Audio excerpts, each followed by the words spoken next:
A good slingshot. Drawing on the expert.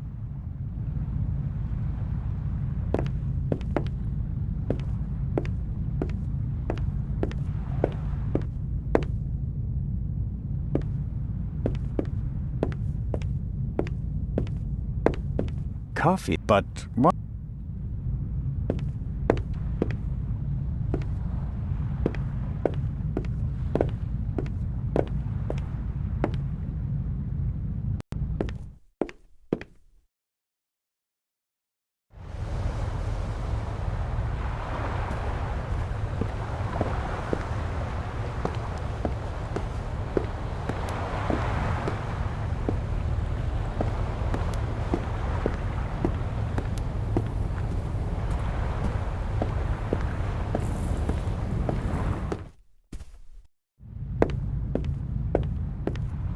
I shouldn't.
Constable is quenched.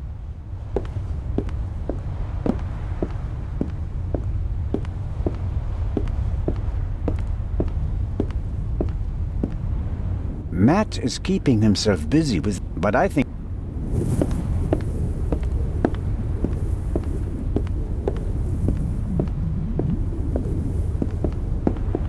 Miss Miller and the professor are talking in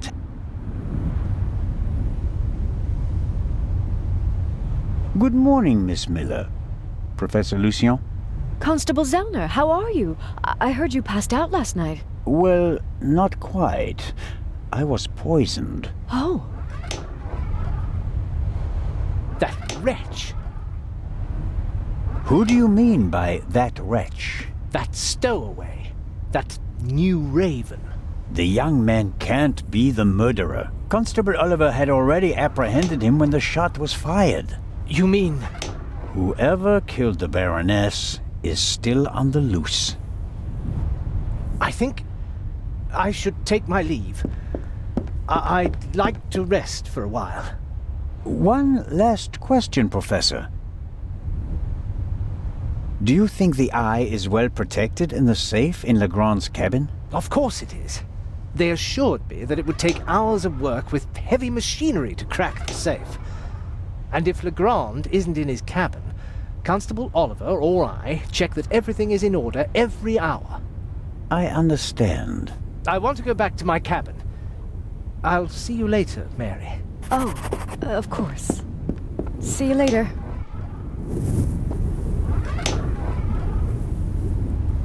I didn't want to interrupt your conversation with Professor Lucien so abruptly. I don't know what's wrong with him. Learning that there's still a burglar on board seemed to frighten him. He was so relaxed the whole time, and then... And then the stupid Swiss constable came by and made him anxious. Oh, I didn't mean that. No matter. I'm sure he'll calm down and come back soon enough. May I ask you a few questions? Of course. How is Matt? He seems happy enough. After all the commotion, he's already back to his old self again. But I haven't told him about the murder. That would be a bit too much for him. I think he's made of sterner stuff. I want to thank you again for what you did on the train. I wouldn't have known... Everything's fine. Think nothing of it. Lady Westmacott told me that Matt's become a real athlete at his boarding school. That's true. He's full of energy. His teachers try to calm him down with sports. He's very talented and learns new games very quickly. I regret to say that was never one of my strong points. It must be good for his self-confidence. It certainly is. He's settled down and he's become something of a leader in his class. A year ago, I'd have never dared to hope that everything would work out so well. How was last night for you? It was awful. I was having a conversation with Edgar, Professor Lucien, here on the forecastle. Then I wanted to look for the lady and went forward via the side deck. When I passed the Baroness's cabin, I heard a muffled scream. You heard a scream? Yes. I thought the Baroness probably had a fall. I went to the door and listened for a moment. Since I couldn't hear anything, I knocked on the door and asked whether she was all right. There was no answer. Interesting. And then? I didn't know what to do, so I tried to open the door. It was locked. I saw the Baroness's butler, Mr. Inch, on the forecastle. I thought he might have the key and went back. On the way, the bobby crossed my path, and then Edgar, who wanted to check the safe. I explained the situation to him, and then the alarm went off.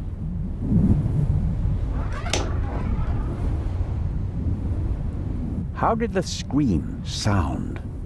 It was a short outcry, very frightened, as if someone had been startled. Was it a woman's voice? Yes, the voice was high. So it could have been a scream from the Baroness. Possibly because she discovered someone in her cabin. Possibly. That person might have threatened her with a weapon, so that she wouldn't scream for help. Oh, God. He waited until the coast was clear. Oh, please, stop it, Mr. Zellner.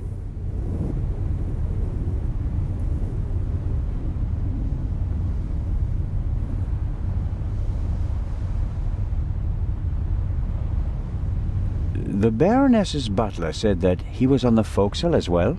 Yes, he was standing on the other side of the deck smoking a cigarette. Was he on the forecastle the whole time? I'm not sure. He was there, and later he was on the side deck with us. Oh, yes, he looked after you while you were unconscious. He unbuttoned your collar and held your head while the doctor checked you. But you can't say for certain whether he came from the forecastle with you and Professor Lucien, or afterwards. Well, no. But where else could he have come from?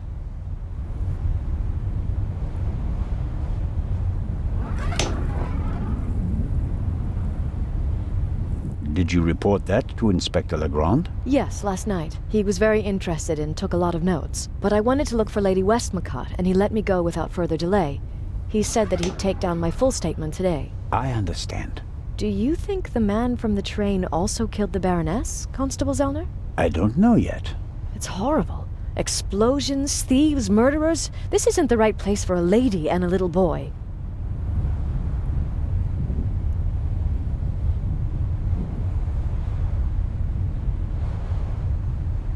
You're American, aren't you? That's correct. And you moved to England because of the job? I lived in England before.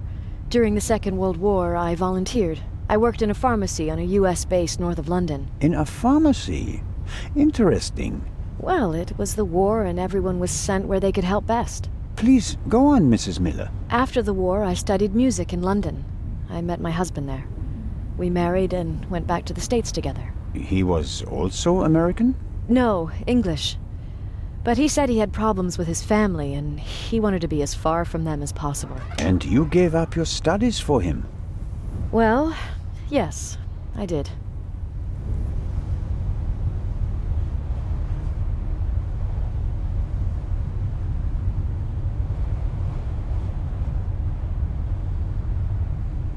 You and Professor Lucien seem to be having a lively conversation. Oh, yes. He's an expert in ancient Egyptian art and preeminent in hieroglyphic research. He's the head of the Egyptian department in the British Museum, you know. And he's going to open an exhibition at the Egyptian Museum in Cairo. Right. For the eye. They had planned on exhibiting both jewels together for the first time in decades, but that's not going to happen now, sadly. I think it's quite upsetting for him. We're working hard to ensure that at least one eye will be on display. I know. I'll ask Lady Westmacott if she'd like to participate in the opening of the exhibition. I think it would be good for her. And Professor Lucien will surely offer you a private tour.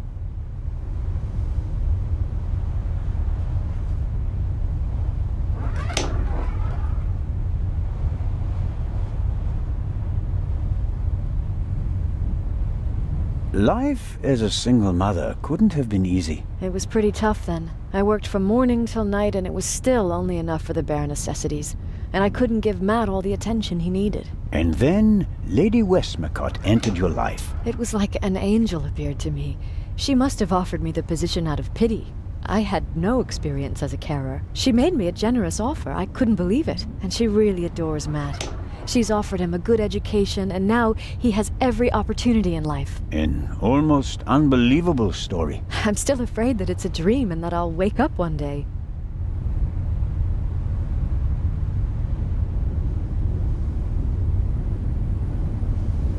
How does it feel to work for such a world-famous person? The work is very interesting and varied, and it pays well, too. You are very lucky that the lady offered the position to you. I just hope she won't change her mind one day.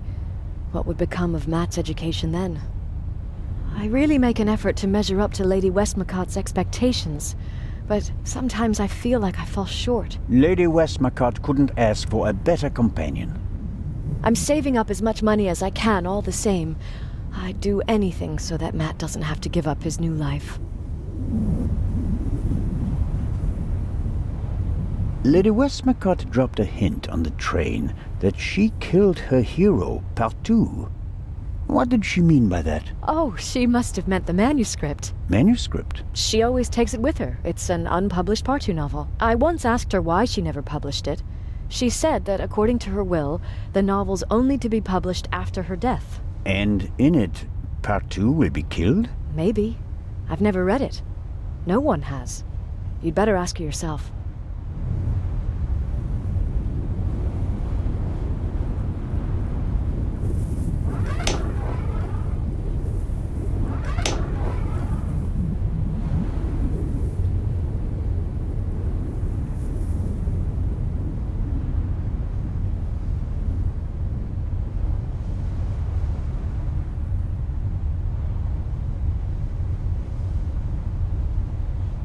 If you worked in a pharmacy, you would certainly know something about medicines and poisons. Everything is a potential poison, Constable. It depends on the dose. Have you ever heard of chloral hydrate? It's a tranquilizer, isn't it? I'm asking you. Lady Westmacott also asked questions like that, for her last novel. But since I've never wanted to kill anyone, I never bothered with things like strychnine and arsenic and all that. I could recommend something for a headache, a sore throat, or a rash. That's kind of you, but there's really no need. I'll be seeing you, Miss Miller. Constable?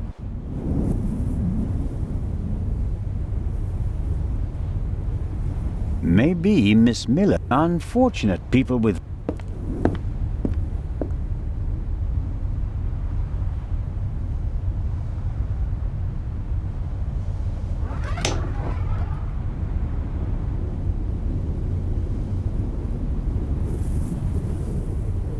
The metal of the tongs feels cold from the smooth handle all the way to the tips. I'll let him play for now.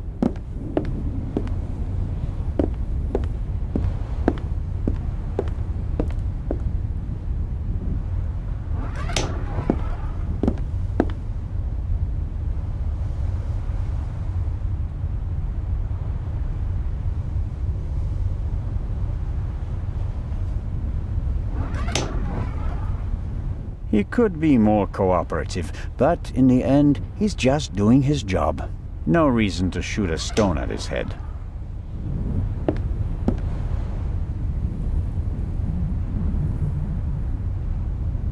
The Sibling brand reel from the Baroness's cabin. The tape that came on it.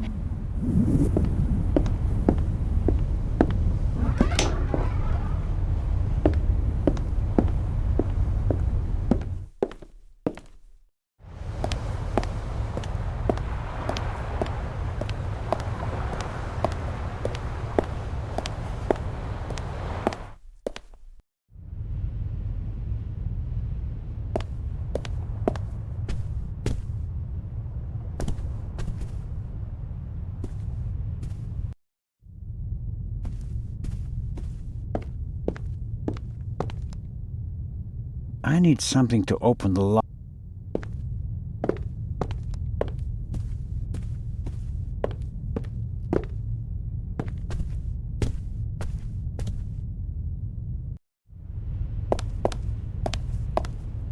The death